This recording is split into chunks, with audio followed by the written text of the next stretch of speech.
और फिर तो बैडी रीलो बनी के भाई गड्ढा खोद दो बिंग मो कट पौधे डाली तोड़न बिंग मो पार दी और फोटो खींच पर बजट पास कर ली और बजट काका खा गया। ये जनता का पैसा सरकार के द्वारा इन नौकरशाहों के द्वारा ऐसे लूटा जा रहा है। भाई मैं हूँ घोना चरा रही हूँ बकरी और हेडो साहब और ग्वाड़ो हूँ अपने अठे पशुपालक विभाग रे मो लागूडो साहब पशुपालन अपने पशुपालन करूँ राजस्थान में लागूडो साहब। ये जो आप आसपास में पेड़ पौधे देख रहे हो ये राजस्थान का इलाका है और इन जगह हमारे बूढ़े बड़ो संघर्ष बड़ी मेहनत कर प्राने पेड़ पौधा लगाए और गांव रो और सुकून है नहीं वो बहुत ही शानदार है कि एक पेड़ री छांव हो और कितनी बढ़िया पेड़ री छांव चाहे आप एसी कूलर कहीं बैठो पर इनके जो मजे है ना वो वाकई अलग ही अंदाज है। अब देखो इसकी जो छाया है कितनी गहरी छाया और यहाँ की जो हवाएं हैं वो बहुत ही शानदार बहुत ही सुकूनमय मतलब एक दिल आनंद से गार्डन गार्डन हो जाता है साहब। और ये बैठने की जगह देखो साहब अपने देसी कुर्सी बनाई हुई है अपने जो पेड़ सूख गया था उस पेड़ की कुर्सी बना करके और फिर हमने यहाँ पे बैठने की व्यवस्था की है। और ये देखो छाँव कितनी गहरी छाँव है और यहाँ हमारी गौ माता है जो इनके नीचे बैठे हैं और जो सुकून भरी छाँव है वाकई एक सुंदर गाँव का नज़ारा।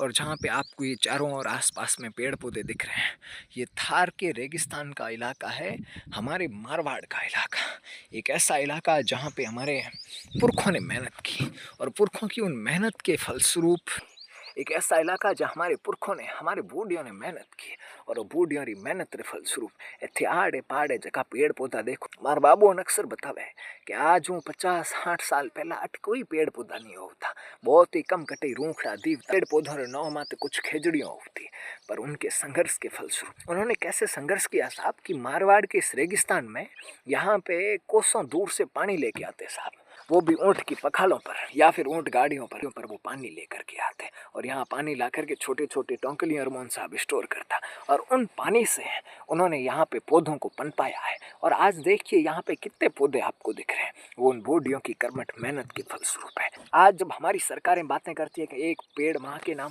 और उस वक्त जब हमारे पेड़ काटते हैं हमारा विरोध ज़्यादा क्यों होता है क्योंकि अठे एक पौधो लगाने वास्ते एक बड़ो संघर्ष करना पड़े।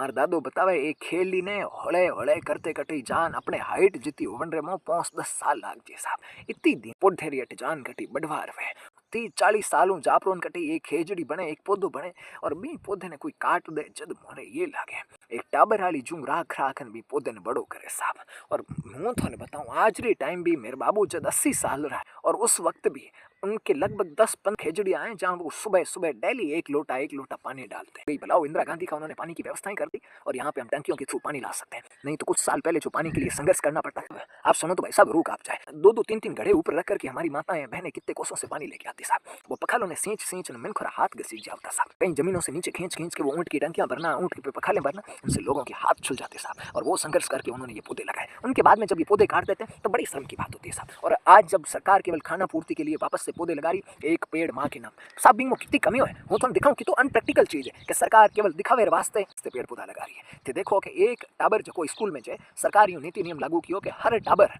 आप रे 1 महीने में 30 पौधा लगावे हर महीने यदि एक टाबर लगाए तो कितना टाबर है साहब और इतना पौधा कीकर लगाए कित लगाए और इतना पौधा लगाने बाद में बोंगी हार संभाल करनी इंपॉर्टेंट है या फिर केवल लगा प्राण में खाना पूर्ति करनी है। और एक सरकारी कर्मचारी ने हर महीने 40 पौधा लगाना है मतलब आप बीच में छुट्टियों वगैरह छोड़ने वो जब ऑफिस जाए या आप स्कूल जाए हर दिन 2 पौधा लगाओ और फिर उन 2 पौधों की क्या वो केयर कर पाएगा उन पौधों को वो खाद पानी दे पाएगा। हर दिन आप 2 पौधे लगवा रहे हो और ये 5 साल हमारा टारगेट है। क्या इस प्रकार से ये पॉसिबल है कि हम उन पौधों को संरक्षण कर पाएंगे साहब। ये एक भ्रष्टाचार चल रहा है जो इतने पौधों के नाम पर हजारों करोड़ों का बजट है जो खाने की कवायद चल रही है साहब।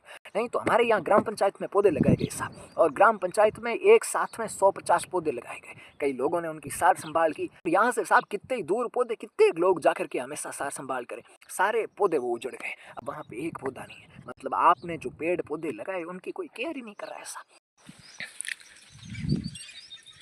भाई ये देखिए गाँव का सुकून कितने बढ़िया पेड़ पौधे लगे हुए हैं और क्या तो इनकी छाँव है इनकी ठंडी छाँव वाकई में ना खिचड़ियों को माँ का दर्जा देते हैं। और जो ये आप खिचड़ियाँ देख रहे हैं इसके पीछे कई सालों की मेहनत है और मेरे हिसाब से खिचड़ियों ने नहीं आज भी हमारी आवश्यकताओं के लिए कभी काटों को नहीं हमारे मारे समान है और इनके ऊपर कभी भी लोंगड़े की आवश्यकता होती है इनको काटते नहीं हम इन डाली को बड़ी सहजता के साथ में सूंघते हैं नॉर्मल से नॉर्मल छोटी से छोटी डालियाँ होती हैं, उनकी भी लोग केयर करते हैं, उनको भी नहीं काटते साहब। इनके ऊपर इतने कांटे होते हैं, इनके बावजूद भी कभी इनको कुल्हाड़ी से काटते नहीं हैं। इसको हम सूंत के इसके ऊपर से लूम लेते हैं साहब। इतनी मेहनत हमारे पुरखों ने की है। और उस संघर्ष के दौर में जब यहाँ पे कोई हरे रूख नहीं होते तब इनको लकड़ियों की आवश्यकता होती। कब उस वक्त तो घर भी इन लकड़ियों की सहायता से बनाए जाते, तब भी इन्होंने खेजड़ियों को बचा के रखा है। तो आज तो साहब आप खेजड़ियाँ कैसे काट सकते हो, उसका विरोध ये थार के बातचीतें कर रहे हैं। और आज जब ये हरे पेड़ पौधे दिख रहे हैं ना, इन पेड़ पौधों को लगाने में कितने साल लग जाते हैं, कितनी मेहनत लग जाती है। और आज भजन लाल सरकार ये सोच रही है, क्या नीति अपना रही है, कितनी अनप्रैक्टिकल है। आप देखिए कि एक ऊपर बैठे ये ऑफिस में बैठे नेता अधिकारी क्या सोच के कोई नीति का इम्प्लीमेंट करते हैं। आज इन्होंने, मैं आपको बताता हूँ, अभी उन्होंने एक योजना लेके आई है सरकार कि आपको स्कूल के बच्चों को हर दिन एक पौधा लगाना है और महीने में 30 दिन में हर दिन एक बच्चे को 30 पौधे लगाने। मतलब स्कूली बच्चे जो हर दिन एक पौधा लगाएगा। और कितने बच्चे कहाँ कहाँ वो पौधे लगाएंगे। चलो ठीक है, बाहर भी लगा दिए, तो आप उन पौधों की क्या केयर कर पाओगे। क्या आपकी नीति के भीतर यही है कि भाई सरकारी कर्मचारी को 40 पौधे लगाने, हर सरकारी कर्मचारी ने एक दिन रा 2 पौधा लगाना है, एक दिन रा 2 पौधा। स्कूल टाबर ने थोने एक दिन रो 1 पौधो लगाना है, महीने रा थोने 30 पौधा लगाना है। मतलब ये सरकारें क्या सोच के नीति के नियम लाती है। इनको सीधा ही पैसा हड़पने, फिर उन पौधों में कैसे पानी डालोगे, कैसे उनकी केयर करोगे। क्या केवल पौधे को लगाने तक ही आपकी जिम्मेवारी है, इस पौधे को बड़ा करने से तुम्हारा कोई ताल्लुक नहीं है। क्या पौधा लगाने से पौधा बड़ा हो जाएगा। एक पौधे ने हार हंबाल करने वास्ते अटने टाबर नहीं पूछो तो ही वो बताए कि बिंग वास्ते कितनी हार हंबाल करनी पड़े। हमारा दादो हमें ही 10-15 खेल ली 80 साल री उम्र में लगावे, जिन्होंने लगभग कितना ही साल हो गया और हमारी हाइट होने वास्ते भी खेजड़ी ने 10-10 साल लाग। खेजड़ी हो या फिर कोई पौधा हो, उसको पशु पक्षियों से बचाने के लिए और गोबर के लिए किए जाते हैं, उनमें खाद डाली जाती है, हर रोज पानी डाला जाता है, तब जाकर के एक पौधा कहीं 10 साल में स्थान के रेगिस्तान में बड़ा होता है। और आप बता रहे हो कि आप हर दिन एक पौधा लगाओगे, किस हिसाब से उस पौधे को बड़ा कर लो। पर इन सरकारों को ये बजट खाने की, मलाई खाने की एक बुरी आदत लग सकती है और इन्हें कोई मतलब नहीं है। आप उन गड्ढों में पौधे लगा दोगे और फिर चाहे वो पौधे बड़े हो चाहे ना हो, कर्म फूटे उन पौधों के। पर ये हमारी सरकार की अनप्रैक्टिकल नीति है। मतलब सरकारें हैं ये गैर जिम्मेदार कितनी है।